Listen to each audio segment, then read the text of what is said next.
আজ ৪ঠা এপ্রিল আমাদের পুরী ভ্রমণের শেষ দিন। আজ আমরা সকাল 10টা নাগাদ প্রাতরাশ সেরে বেরিয়ে পড়লাম চিল্কা বা চিলিকা হ্রদ ভ্রমণের উদ্দেশ্যে। পুরী থেকে চিল্কার দূরত্ব কম বেশি ৫০-৫৫ কিলোমিটার। গাড়িতে প্রায় ২ ঘন্টা সময় লাগে। আমরা একটা মারুতি সুইফট ডিজায়ার গাড়ি ভাড়া করেছিলাম। রাউন্ড ট্রিপের জন্য ভাড়া পড়েছিল ১৫০০ টাকা। চিল্কা হ্রদ এশিয়ার বৃহত্তম আর বিশ্বের দ্বিতীয় বৃহত্তম উপকূলীয় লেগুন বা হ্রদ, যা ভারতের পূর্ব উপকূলে বঙ্গোপসাগরের পাশে উড়িষ্যা রাজ্যের পুরী, খুর্দা আর গঞ্জাম জেলা জুড়ে বিস্তৃত। এর আনুমানিক আয়তন ৯০০ থেকে ১১০০ বর্গ কিলোমিটারের মধ্যে, যা ঋতুভেদে পরিবর্তিত হয়। যদিও চিল্কা হ্রদ ঘোরার সেরা সময় নভেম্বর থেকে ফেব্রুয়ারি মাস, তবে এখানে সারা বছরই পর্যটকদের ভিড় থাকে।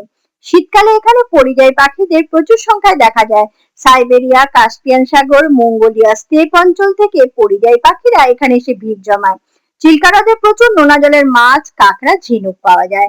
এখানে দেখার অন্যতম আকর্ষণ হলো ইরাবতীর ডলফিন, যা স্থানীয় ভাষায় শুশুক নামে পরিচিত।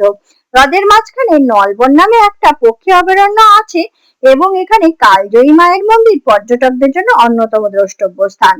আমরা আনুমানিক দুপুর ১২টার সময় চিল্কা হ্রদের ধারে মির্জাপুর ডলফিন ইকো ট্যুরিজম সেন্টারে পৌঁছালাম। এখান থেকে মোটর বোটে ঘোরার ব্যবস্থা আছে। এখানে বিভিন্ন রুটে ঘোরার জন্য আলাদা আলাদা রেট আছে। আমরা পুরো লেকটা ঘোরার জন্য রুট বেছে নিলাম। এতে সময় লাগে প্রায় ৩ ঘন্টা আর ভাড়া পড়লো ৫,৩০০ টাকা।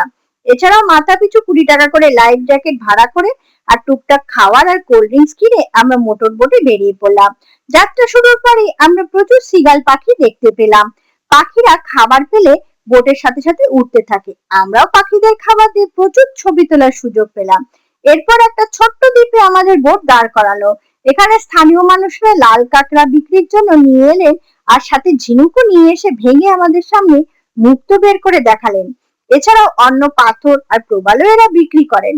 যদিও আমরা লাল কাঁকড়া কিনিনি, তবে দরদাম করে একজোড়া মুক্তো আর একজোড়া পাথর কিনলাম। এরপর আমরা শুশুক বা ডলফিন দেখার জন্য এক জায়গায় অনেকক্ষণ অপেক্ষা করলাম, কিন্তু কোনো ডলফিনের দেখা পাইনি। এরপর আমাদের মাঝি আমাদের একটা বড় দ্বীপে নিয়ে গেলেন। এখানে অনেক দোকানপাট আছে আর পর্যটকদের খাওয়ারও ব্যবস্থা আছে। আমরা এখানে ঝাউবন আর সমুদ্র সৈকত ঘুরে দেখলাম। তারপর ডাবের জল খেয়ে ফেরার পথ ধরলাম। এখানেই আমাদের পুরী ভ্রমণের গল্প শেষ হলো। ভিডিওটা ভালো লাগলে একটা লাইক দেবেন, আত্মীয় স্বজন ও বন্ধু বান্ধবের মধ্যে ভিডিওটা শেয়ার করবেন। ফেসবুকে আমাদের পেজটিকে ফলো করে আর ইউটিউবে আমাদের চ্যানেলটিকে সাবস্ক্রাইব করে দয়া করে আমাদের পাশে থাকবেন।